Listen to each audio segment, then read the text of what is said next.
Courage, an episode of the American Civil War by Stephen Crane, Chapter 7. The youth cringed as if discovered in a crime. By heavens, they had won after all. The imbecile line had remained and become victors. He could hear cheering. He lifted himself upon his toes and looked in the direction of the fight. A yellow fog lay wallowing on the treetops. From beneath it came the clatter of musketry. Hoarse cries told of an advance. He turned away, amazed and angry. He felt that he had been wronged. He had fled, he told himself, because annihilation approached. He had done a good part in saving himself, who was a little piece of the army. He had considered the time, he said, to be one in which it was the duty of every little piece to rescue itself if possible.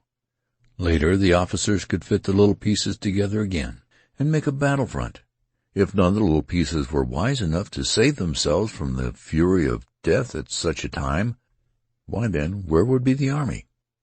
It was all plain that he had proceeded according to very correct and commendable rules. His actions had been sagacious things. They had been full of strategy. They were the work of a master's legs. Thoughts of his comrades came to him.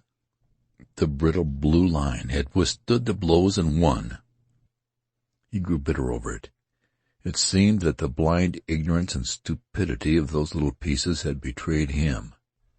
He had been overturned and crushed by their lack of sense in holding the position, when intelligent deliberation would have convinced them that it was impossible.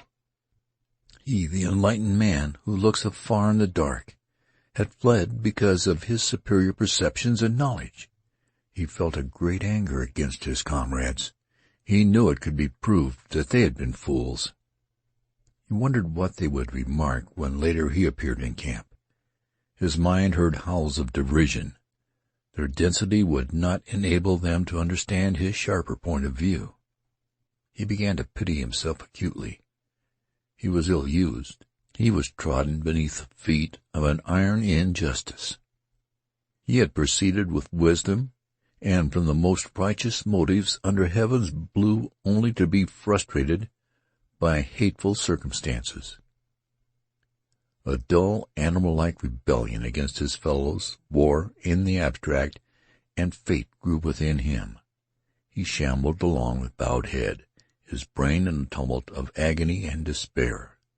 When he looked loweringly up, quivering at each sound, his eyes had the expression of those of a criminal who thinks his guilt and his punishment great, and knows that he can find no words. He went from the fields into a thick wood as if resolved to bury himself. He wished to get out of hearing of the crackling shots which were to him like voices. The ground was cluttered with vines and bushes, and the trees grew close and spread out like bouquets. He was obliged to force his way with much noise. The creepers, catching against his leg, cried out harshly as their sprays were torn from the barks of trees. The swishing saplings tried to make known his presence to the world. He could not conciliate the forest.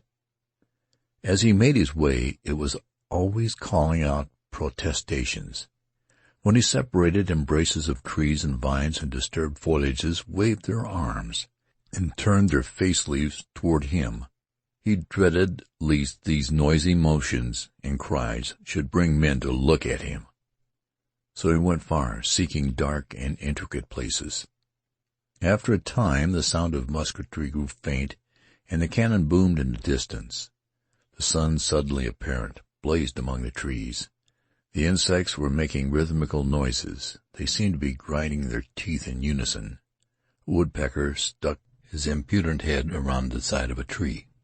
A bird flew on light-hearted wing. Off was the rumble of death. It seemed now that nature had no ears. This landscape gave him assurance, a fair field holding life. It was the religion of peace. It would die if its timid eyes were compelled to see blood. He conceived nature to be a woman with a deep aversion to tragedy. He threw a pine cone at a jovial squirrel, and he ran with chattering fear. High in a tree-top he stopped, and poking his head cautiously from behind a branch, looked down with an air of trepidation. The youth felt triumphant at this exhibition. There was the law, he said. Nature had given him a sign. The squirrel, immediately upon recognizing danger, had taken to his legs without ado. He did not stand stolidly, baring his furry belly to the missile, and dive with an upward glance at sympathetic heavens. On the contrary, he had fled as fast as his legs could carry him, and he was but an ordinary squirrel, too, doubtless no philosopher of his race. The youth wended, feeling that nature was of his mind. She reinforced his argument with proofs that lived where the sun shone. Once he found himself almost into a swamp. He was obliged to walk upon log tufts and watch his feet to keep from the oily mire. Pausing at one time to look about him, he saw out at some black water a small animal pounce in and emerge directly with a gleaming fish. The youth went again into the deep thickets. The brushed branches made a noise that drowned the sounds of cannon. He walked on, going from obscurity into promises of a greater obscurity. At length he reached a place where the high arching boughs made a chapel. He slowly pushed the green doors aside and entered. Pine needles were a gentle brown carpet. There was a religious half-light. Near the threshold he stopped, horror-stricken at the sight of a thing. He was being looked at by a dead man, who was seated with his back against a column-like tree. The corpse was dressed in a uniform that once had been blue, but it was now faded to a melancholy shade of green. The eyes staring at the youth had changed to a dull hue to be seen on the side of a dead fish. The mouth was open. Its red had changed to an appalling yellow. Over the gray skin of the face ran little ants. One was trundling some sort of a bundle along the upper lip. The youth gave a shriek as he confronted the thing. He was for moments turned to stone before it. He remained staring into the liquid-looking eyes. The dead man and the living man exchanged a long look. Then the youth cautiously put one hand behind him and brought it against a tree. Leaning upon this, he retreated, step by step, with his face still toward the thing. He feared that if he turned his back, the body might spring up and stealthily pursue him. The branches pushing against him threatened to throw him over upon it. His unguided feet, too, caught aggravatingly in brambles, and with it all he received a subtle suggestion to touch the corpse. As he thought of his hand upon it, he shuddered profoundly. At last he burst the bonds which had fastened him to the spot and fled, unheeding the underbrush. He was pursued by a sight of the black ants swarming greedily upon the gray face and venturing horribly near to the eyes.